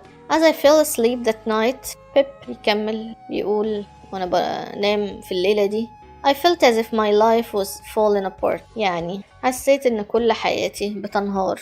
I was sad to realize that Stella wasn't part of Miss Havisham's plans for me. لأني كنت حزين لما عرفت إن ستيلا مش جزء من خطة مس هافيشام عشاني. I also felt bad that I had treated the kind Joe so badly. وكمان كنت زعلان عشان عملت جو الطيب بشكل مش كويس. And I was tormented by thoughts of how I could help Magwitch. وكانت الأفكار بتعذبني إزاي هقدر أساعد Magwitch. There were too many questions racing through my head. كان في أسئلة كتير بتدور في تفكيري. Surely I couldn't continue to spend the criminal's money. بالتأكيد مش هينفع أفضل أصرف في فلوس المجرم ده. What if the police wanted to arrest me for helping Magwitch? إيه اللي هيحصل لو البوليس حاول يقبض عليا عشان ساعدت Magwitch? Maybe I should have just turned him over to the police. يمكن كان مفروض إن أنا أسلمه للبوليس. How had my adult life turned into such a mess? زي حياتي بعد ما بقيت شخص بالغ بقت بالشكل ده. Such a mess يعني فوضى. I wished Herbert was in town so that I would have a like-minded person to discuss the situation. وكان نفسي إن هيربرت كان يبقى موجود في المدينة عشان أقدر أتناقش معاه وأخد رأيه في الموقف اللي أنا فيه دلوقتي. I wished even more that I could return to my simple childhood with Joe and my sister. وأكتر شيء كنت بتمناه إن أنا أقدر أرجع لمرحلة الطفولة البسيطة اللي كنت عايش فيها مع جو ومع أختي. I had been poor. كنت صحيح فقير, but I didn't have nearly as many problems as I did now. لكن ما كانش عندي كل المشاكل اللي أنا عايش فيها دلوقتي. I realized that being wealthy didn't automatically bring happiness. وأدركت إن الغنى أو وجود ثروة مش شرط إن هو يجيب السعادة. And it seemed that I would have to work very hard if I ever wanted to have a normal life. واضح إن أنا لازم to work very hard إني أشتغل كويس جدا عشان يبقى عندي حياة طبيعية. I was relieved when morning finally came. وحسيت بالارتياح لما أخيرا الصبح طلع. I had decided that I should definitely help Magwitch even if I did put myself in danger. وقررت إن أنا لازم أساعد ماجويتش حتى لو ده هيعرضني للخطر. وبكده يبقى خلصنا chapter 15. chapter 16 الفصل 16. Magwitch spent the next day in my house. بيب بيحكي بيقول إن ماجويتش قضى اليوم التاني معاه في البيت. I noticed he had very bad manners. وبيب لاحظ إن هو عنده very bad manners يعني كانت أخلاقه صعبة جدا. And I felt embarrassed that such a rough man had left me my fortune. وكنت محرج إن شخص عنيف زيه هو اللي سابلي الثروة بتاعتي. But he was proud of me. لكن هو كان فخور بيا. And proud that his money had made me into what I had become. وفخور إن الفلوس بتاعته هي اللي خلتني كده. Gentleman. I also felt very sad. Because I now knew that because Miss Havisham hadn't left me the money, she would never ask me to marry Stella. وكنت very sad حزين جدا عشان دلوقتي بقيت عارف إن Miss Havisham مش هي اللي كانت بتديني الفلوس دي، وبالتالي عمرها ما هتطلب مني إن أنا أتجوز Stella. I also had to think of ways that Magwitch could disguise himself to escape before the police caught him. وكمان كان لازم أفكر في طريقة تخلي ماجويتش يتنكر عشان يهرب قبل ما البوليس يقبض عليه. For the time being, I decided that I would tell people that Magwitch was my uncle. دلوقتي أو في الفترة الحالية أنا قررت إن أنا أقول للناس إن ماجويتش يبقى عمي my uncle. This would stop the house servants from spreading rumors. وده هيخلي الخدم اللي في البيت يعني ما ينشروش إشاعات. Magwitch didn't have many options. وماجويتش ما كانش عنده options كتير أو خيارات كتير. I offered to give him his money back. أنا عرضت عليه إن أنا أرجع له فلوسه. But he wouldn't accept. لكن هو رفض. I was very confused and didn't know what to do. أنا كنت محتار جدا ومش عارف أعمل إيه. After some discussion, we decided that it would be best if Magwitch left England again. بعد شوية مناقشات بيني وما بينه قررنا إن ماجويتش لازم يغادر إنجلترا مرة تانية، لازم يمشي من إنجلترا. This was easier said than done. وده كان طبعا أسهل إننا نقوله عن إننا نعمله، يعني أسهل في الكلام عن التنفيذ. The police knew that he was in England and were sure to be searching for him.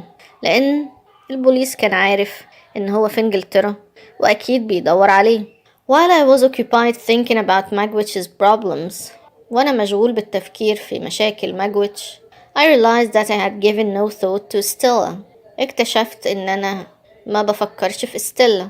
Magwitch stayed with me until Herbert returned from a business trip. Magwitch فضل معايا لحد ما هربرت رجع من رحلة عمل. He was shocked to find Magwitch in the house. وكان مصدوم إنه يلاقي ماجويتش في البيت. But he didn't panic. لكن ما كانش خايف. Magwitch decided to move to a hotel while we thought of a plan. Magwitch قرر إن هو يروح يقعد في فندق لحد ما نفكر في خطة. When he had left, لما Magwitch مشي من البيت, Herbert said, What should we do? Herbert سألني هنعمل إيه؟ I explained the idea that I had come up with to Herbert. فشرحت له الفكرة اللي أنا توصلت لها. We must get him to the coast so that he can escape, I replied. إن إحنا لازم نوديه للشاطئ عشان يقدر يهرب. That will be very hard if the police are looking for him, Herbert said. فهربرت قال ده هيبقى صعب جدا لو كان البوليس بيدور عليه. I think the safest way will be to travel along the river, I replied. فأنا قلت إن أعتقد إن أأمن طريقة هي السفر along the river في النهر. It will still be dangerous. هربرت قال إن برضو لسه الموضوع هيبقى خطر. We will have to wait for the right time and make our plans very carefully. إحنا لازم نستنى للوقت المناسب وننفذ خطتنا بحرص شديد. I was relieved that Herbert had agreed to help. أنا كنت مرتاح إن هربرت وافق إنه يساعدني. He was truly a good friend لأنه فعلا كان صديق مخلص. Maybe you should return his money. هربرت بيقول لبيب يمكن الأفضل إن أنت ترجع له فلوسه. He's going to need it if he is to escape. لأنه هيحتاجها إذا كان ناوي يهرب. I have already tried but he wouldn't let me. I replied. فبيب رد على هربرت وقال له أنا بالفعل حاولت إن أنا أرد له الفلوس يعني بس هو مرضيش. Herbert didn't know that I had used Magwitch's money to lend to him for his shipping business. هربرت ما يعرفش إن أنا مسلفه من فلوس ماجويتش عشان البيزنس بتاع الشيبينج بتاعه أو بيزنس السفن يعني. It was best that he knew nothing about this for now. بيب بيقول إن من الأفضل إنه ما يعرفش حاجة عن الموضوع ده دلوقتي. Chapter 17 الفصل 17. When I discovered that my money had come from a criminal, I decided that I could never marry Stella. لما اكتشفت إن الفلوس بتاعتي جاية من مجرم اللي هو ماجويتش قررت إن أنا مش ممكن أتجوز ستيلا. I was ashamed. كنت حاسس بالعار. So I decided to finish my relationship with Stella forever. وعشان كده قررت إن أنهي علاقتي بستيلا للأبد. I returned to Miss Havisham's to say goodbye. ورجعت لبيت مس هافيشام عشان أودعها. When I arrived لما وصلت Miss Havisham and Stella were waiting for me. Miss Havisham وستيلا كانوا مستنيني. You must be happy that I'm unhappy, I said. فأنا قلت لها أنتي أكيد سعيدة عشان أنا مش سعيد. I know that you didn't give me the money so that I could live in London and become a gentleman. أنا عارف إن مش أنت اللي اديتيني الفلوس عشان أعيش في لندن وأبقى gentleman. What do you mean? Miss Havisham asked. Miss Havisham سألته قصدك إيه؟ You let me believe you gave me the money, I said. قلت لها أنتي خلتيني أصدق إن أنتي اللي مدياني الفلوس. Why should I be kind to you? Miss Havisham yelled. فمس هافيشام زعقت فيه وقالت له وأنا ليه أبقى طيبة معاك أصلا؟ I was shocked by her anger. فأنا اتصدمت من غضبها مني. What else do you want? She asked. فقالت له أنت عايز إيه تاني؟ I turned to Stella. فأنا التفت ناحية ستيلا وقلت لها Stella, I love you. Stella أنا بحبك. I know. She replied coldly. فهي قالت لي بكل برود أنا عارفة. But I'm going to marry Bentley Drummel. لكن أنا هتجوز Bentley Drummel. My heart was broken. بيب بيقول إن خلاص كده قلبه اتكسر. I returned to London feeling as if my life were over. ورجعت للندن وأنا حاسس إن الحياة كلها انتهت وحياتي اتدمرت. I couldn't believe that anybody could love Bentley Drummel. وما كنتش مصدق إن في حد ممكن يحب Bentley Drummel. Especially not my beloved Stella. وخاصة حبيبتي Stella.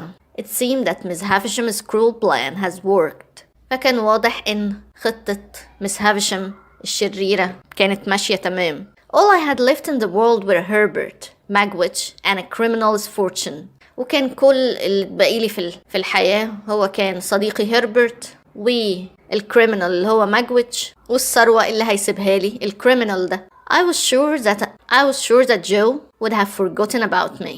وكنت متأكد إن جو نسيني. Although I had promised myself that I would visit him. ورغم إني كنت ناوي إني أزوره I was too caught up in my own life to make time for him. كنت مشغول جدا في حياتي لدرجة إن مبقاش عندي وقت إني أزوره. If I had lost Joe, it was my own fault. وإذا كنت فقدت جو فده كان غلطتي أنا. When I arrived home, لما وصلت البيت I decided to turn my mind to helping Magwitch. قررت إن أنا أساعد Magwitch. I wanted to forget about Stella. كنت عايز أنسى Stella. The police are looking for him, Herbert said. فهربرت قال لي إن البوليس بيدور عليه يعني على Magwitch. Then we must take him down the river so he can escape, I answered. فأنا قلت له إحنا لازم ناخده النهر عشان هو يقدر يهرب بعد كده. It is not yet safe to travel along the river. فهربرت قال لي إن السفر أو عبور النهر لسه مش آمن. We must wait a few more days. لازم نستنى كام يوم. We will go when the police stop patrolling the river, he replied. فاحنا هنروح عند النهر يعني لما البوليس يبطل يعمل دوريات هناك، لما البوليس يبطل مراقبة المنطقة. We were all anxious to see Magwitch to safety. احنا الاتنين كنا مستعجلين اننا نوصل ماجويتش لمكان آمن. But if we didn't choose the right time، لكن إذا ما اخترناش الوقت المناسب، we could all end up in prison. فممكن كلنا ندخل السجن. We told Magwitch about our plan and he seemed content to wait a few more days. فاحنا قلنا لماجويتش على الخطة بتاعتنا وكان موافق انه يستنى كام يوم كمان. He returned to his hotel room and Herbert and I kept watch on the river. فماجويتش رجع للأوضة بتاعته في الفندق وانا وهربرت فضلنا نراقب النهر. Chapter 18. الفصل 18. Weeks passed while we waited for a good time to help Magwitch escape. عدت أسابيع واحنا منتظرين الوقت المناسب عشان نساعد ماجويتش على الهروب. I had many debts but I didn't want to use Magwitch's money. كان عليا ديون كتير لكن ما كنتش عايز استخدم فلوس ماجويتش عشان اسددها. I often thought about Stella. وكنت بفكر كتير في ستيلا but it made me feel sad. لكن ده كان بيخليني أشعر بالحزن. I had the feeling that she was married. وكان عندي إحساس إنها اتجوزت. One evening when we were having dinner at Jagger's house. في ليلة لما كنا بنتناول العشاء في بيت جاجرز. He handed me a note from Miss Havisham asking me to visit. فهو اداني رسالة من مس هافشام بتطلب مني إن أزورها. During dinner, I suddenly realized who the maid Molly reminded me of. وأنا بتعشى فجأة عرفت الخادمة مولي بتفكرني بمين. It was Stella. كانت بتفكرني بستيلا. After dinner, I questioned Jaggers about Molly. وبعد العشاء بدأت أسأل جاجرز عن مولي. He said that he knew that she had a daughter. فقال لي إن هو كان عارف إن مولي عندها بنت. But that nobody knew what happened to her. لكن محدش يعرف حصل لها إيه. I looked at Molly and I remembered little things about Stella. فأنا بصيت على مولي وقعدت أفتكر حاجات صغيرة عن ستيلا. I felt absolutely certain that this woman was Stella's mother. وكنت متأكد جدا إن الست دي اللي هي مولي كانت هي أم ستيلا. I didn't dare ask Molly herself. وما كانش عندي جرأة إن أنا أسأل مولي نفسها عن الموضوع because she was a frightening woman with a bad temper. لأنها كانت ست مخيفة وعصبية. I didn't want to be shouted at by her. ما كنتش عايزة تشخط فيا. So I decided to keep my thoughts to myself and wait for the right time to investigate the mystery. فقررت إن أنا أخلي أفكاري لنفسي واستنى للحظة المناسبة عشان أحقق في الموضوع ده. Jaggers also told me that Stella was now married to Bentley Drummel. Jaggers كمان قال لي إن ستيلا دلوقتي بقت متجوزة لبنتلي درومل. I had a lot on my mind and I pretended not to care. وأنا كان شاغل بالي حاجات كتير فتظاهرت إن أنا مش مهتم. In reality وفي الواقع my heart was broken.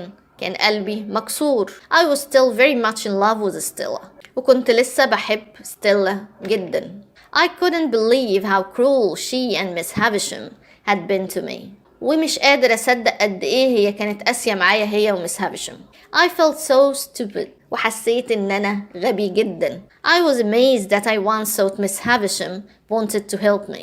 وكنت مندهش إزاي أنا كنت فاكر إن مس هافشام كانت عايزة تساعدني. She just wanted to see me suffer for her own entertainment. وكانت كل اللي هي عايزاه إنها تتسلى وهي بتشوفني suffer أو بعاني. Chapter 19. As she had sent the note asking me to visit, the next day I went to Miss Havisham's house. بعد ما بعتت لي رسالة تطلب مني إن أزورها، تاني يوم رحت أزور Miss Havisham. I was still angry with her for her treatment of me the last time we had met. وكنت مازلت غضبان منها بسبب معاملتها ليا آخر مرة زرتها. You wanted to see me, I said. فقلت لها أنت طلبتي تقابليني. Thank you for coming, she said. مس هافشم قالت لي شكرا إنك جيت. I want to apologize for asking Stella to break your heart. أنا عايزة أعتذر لك عن إني طلبت من ستيلا إنها تكسر قلبك. I wanted you to suffer as I did. لأني كنت عايزاك تعاني زي ما أنا عانيت. But now I see you are a good person. لكن دلوقتي أنا عارفة إنك شخص كويس. I was shocked and surprised at her apology. أنا كنت مصدوم ومندهش من اعتذار مس هافشم. Thank you Miss Havisham. أشكرك يا مس هافشم. But I have more to worry about than Stella. I replied in a cold voice. فبيب رد عليها ببرود وقال لها أشكرك يا مس هافشم، لكن أنا عندي حاجات أهم كتير أفكر بيها من ستيلا. Miss Havisham began to cry. Miss Havisham بدأت تبكي. I feel very bad, Pip. She sobbed. قالت له أنا زعلانة جدا يا بيب. I want to help you. أنا عايزة أساعدك. Let me pay your debts. خليني أسدد الديون بتاعتك. Thank you, I said as she gave me a large amount of money. قلت لها شكرا وهي بتديني مبلغ كبير من الفلوس. I have also paid for the money you gave Herbert, so you don't have to worry about anything now, she continued. وقالت له أنا كمان دفعت الفلوس اللي انت اديتها لهربرت عشان ما تقلقش على أي حاجة تاني. As I was leaving the room, Miss Havisham put a log on the fire. وأنا بغادر الغرفة Miss Havisham حطت log أو قطعة خشب في النار. All of a sudden, a spark leapt from the fireplace. وفجأة في شرارة من النار دي خرجت من الدفاية. Flames spread to her clothing and suddenly she was completely on fire. وفي شعلة من النار دي مسكت في هدوم مس هافشم وفجأة النار مسكت فيها كلها. I used a tablecloth to put out the flames. استخدمت مفرش الترابيزة عشان أطفي النار. And in doing so وأنا بعمل كده I knocked the old wedding cake to the floor. وقعت التورتة القديمة بتاعة الفرح على الأرض. I called for help and one of the servants called a doctor. فطلبت المساعدة واحد من الخدم استدعى دكتور. I tried to keep Miss Havisham alive while I waited for the doctor to arrive. حاولت أخلي Miss Havisham تفضل على قيد الحياة وأنا مستني الدكتور يوصل. She did survive. وفعلا هي نجت من الحريق. But the doctor told me that she was badly burned. لكن الدكتور قال لي إن الحروق كانت جامدة. And she would never be the same again. ومش هترجع زي ما كانت تاني. I was also burned when I helped Miss Havisham. بيب بيقول إن هو كمان حصل له حروق وهو بيساعد Miss Havisham. And I returned to London with bandages on my arms. ورجع لندن وهو رابط دراعته الاتنين. Herbert, like the good friend that he was, spent the day looking after me. وهربرت كعادته كصديق وفي قضى اليوم ده يعتني بيا. How is Magwitch? I asked him. فسألته هو Magwitch أخباره إيه؟ He's well, Pip. He replied. فقال لي إن هو كويس. He told me some interesting things. وقال لي على حاجات مثيرة للاهتمام. What did he tell you? I asked.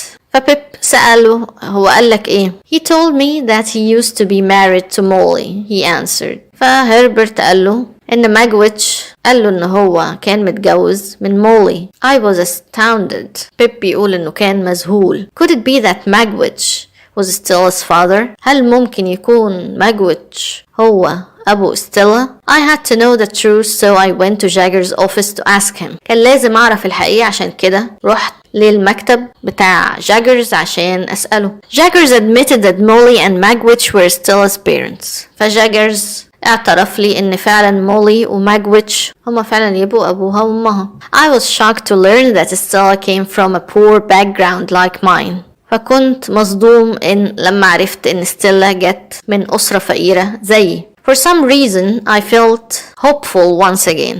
والسبب ما حسيت بإن في أمل مرة تانية. Perhaps if Stella discovered her true background, she would look at me differently. إن يعني ممكن ستيلا بعد ما تكتشف ان هي جاية من أسرة فقيرة فممكن تبصله بشكل مختلف. I told Herbert what I thought. فقلت لهربرت عن أفكاري دي. Don't be silly Pip, he replied. فقال لي ما تبقاش شهبل يا بيب. You know she is already married to Bentley Dromo. انت عارف ان هي خلاص اتجوزت بنتلي درومو. You have to stop thinking about her.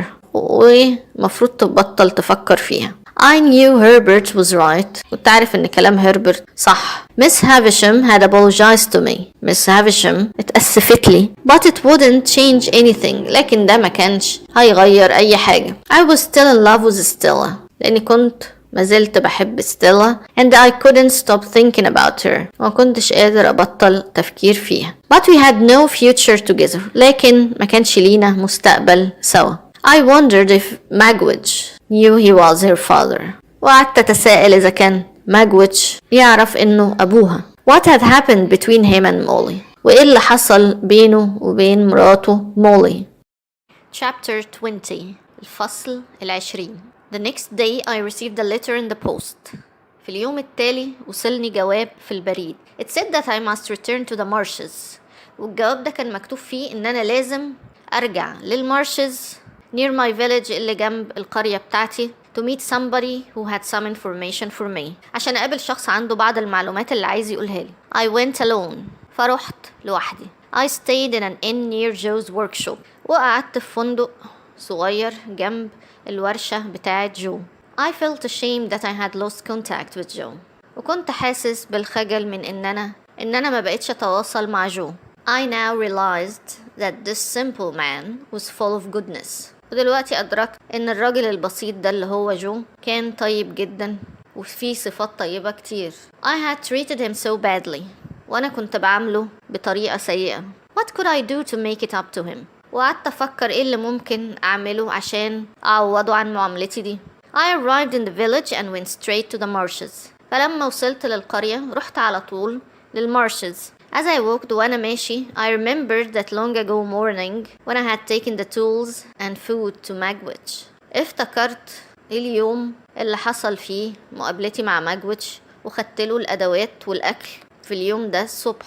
It was a misty night and I couldn't see the path. فبيب بيحكي إن الوقت اللي هو وصل فيه للقرية كان بالليل وكان misty night كان في ضباب and I couldn't see the path وما كانش قادر يشوف الطريق. I heard a noise وسمعت صوت دوشة. Is anybody there? I called out. فندهت وقلت مين اللي هناك؟ في حد هنا؟ Suddenly I felt a rope around my neck. وفجأة حسيت بحبل بيتلف حوالين رقبتي.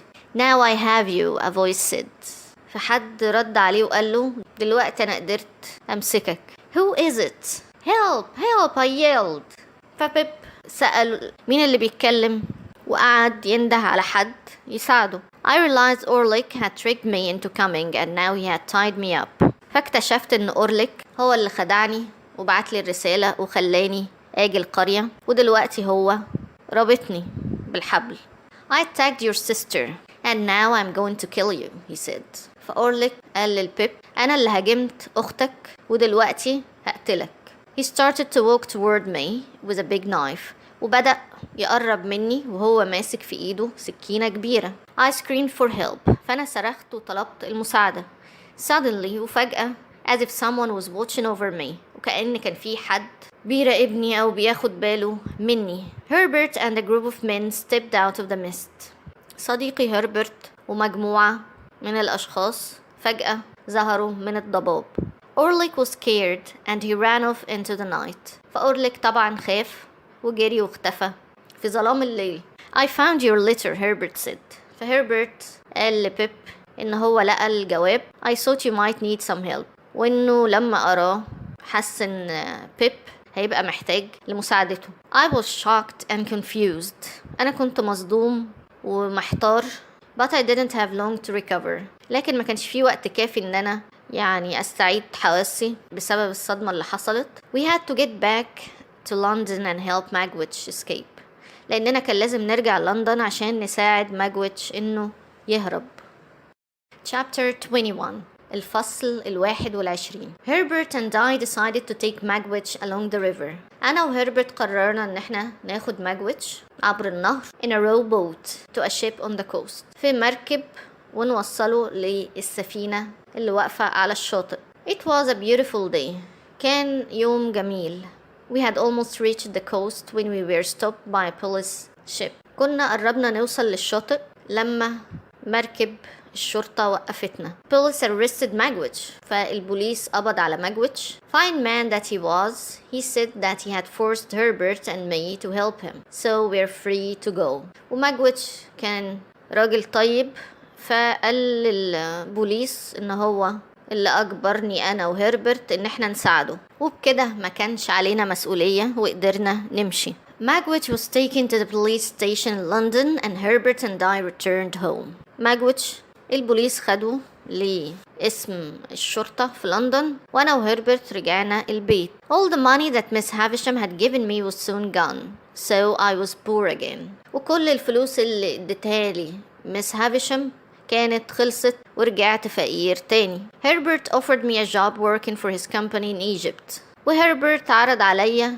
وظيفة في شركته اللي في مصر. But I wanted to stay and help Magwitch. لكن أنا كنت عايزة استنى واساعد Magwitch. After all that he had done for me. بعد كل اللي عمله عشاني I felt I owed it to him. حسيت إن أنا مدين ليه بالمساعدة. One day I went to visit Magwitch in prison. وفي يوم من الأيام رحت عشان أزور Magwitch في السجن. He looked old and sick. وكان باين عليه المرض والتقدم في السن.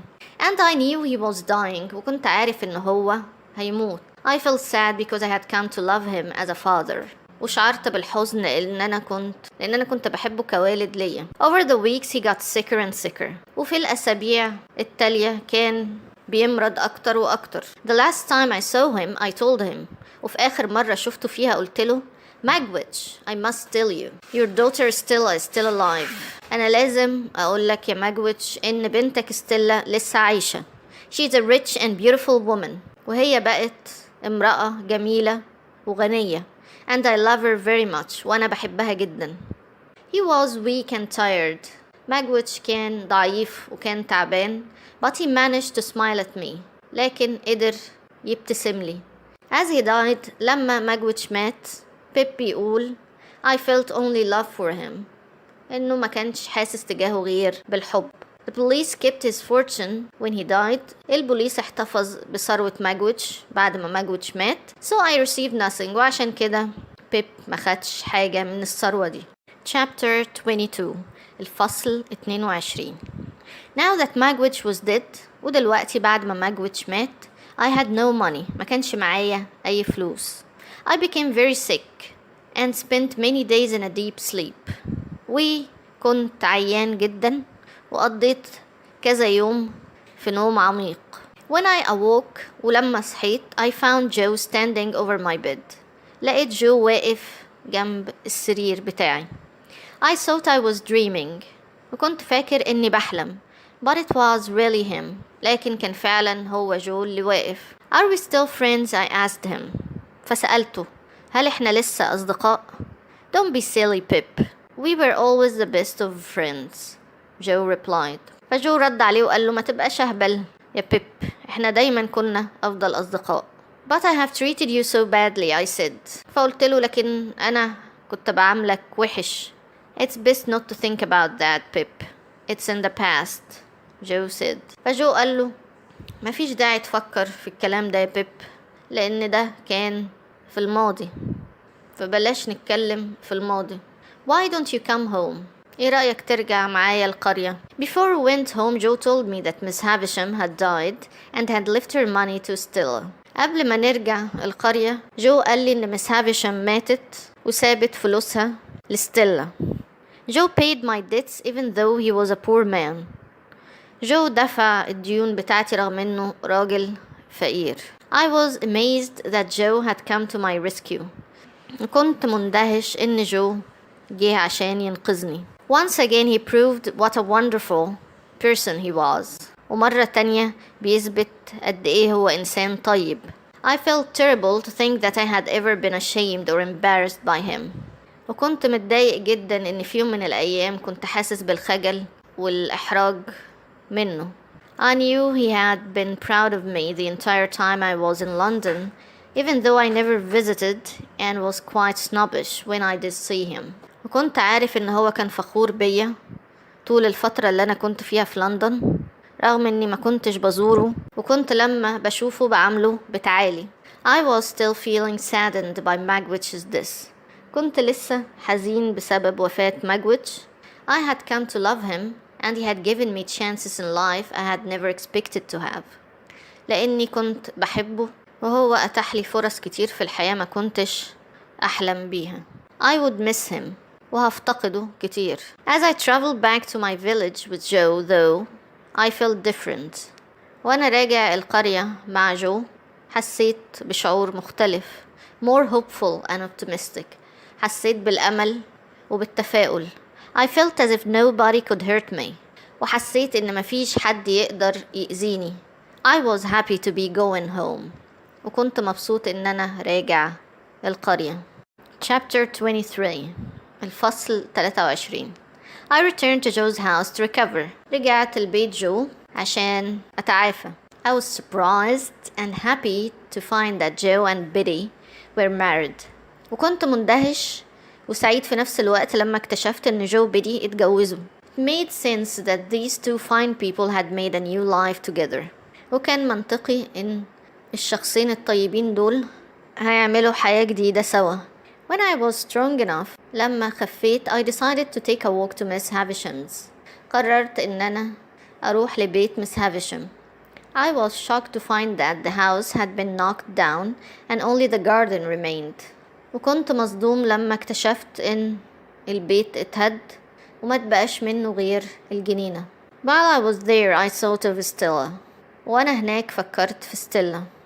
I had come to accept that we were not meant to be together. وبدأت أقبل فكرة إن إحنا مش مقسومين لبعض. I felt relaxed and peaceful.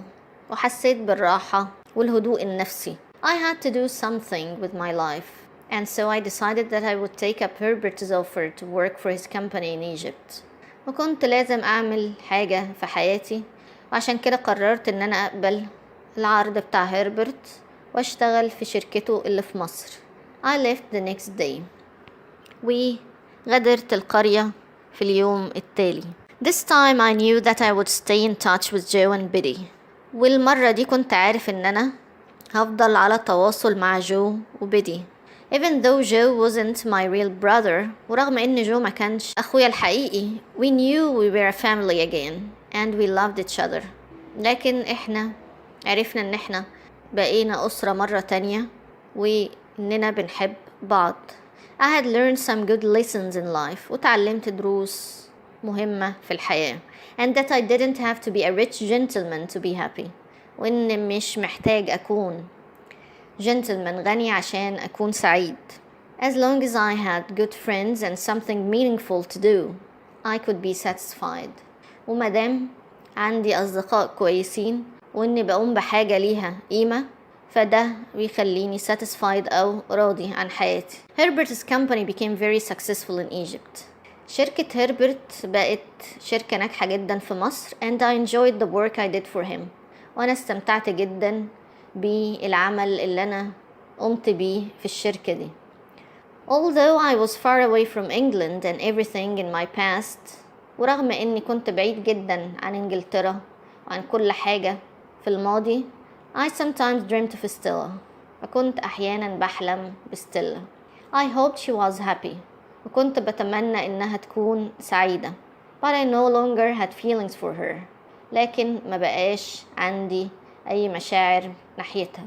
My life was much simpler without her. وكانت حياتي أبسط بكتير من غيرها. Chapter 24. الفصل 24 والأخير. After 11 years of hard work with Herbert's company, Pip بيكمل حكايته, بيقول إن بعد 11 سنة من الهارد work, من الشغل الجاد في شركة هربرت, I returned to England to visit Joe. ورجعت لإنجلترا عشان أزور جو. I wasn't rich, ما كنتش غني, but I was happy, لكن كنت سعيد. Joe and Biddy now had a baby son. جو وبيدي دلوقتي خلفوا طفل صغير ولد.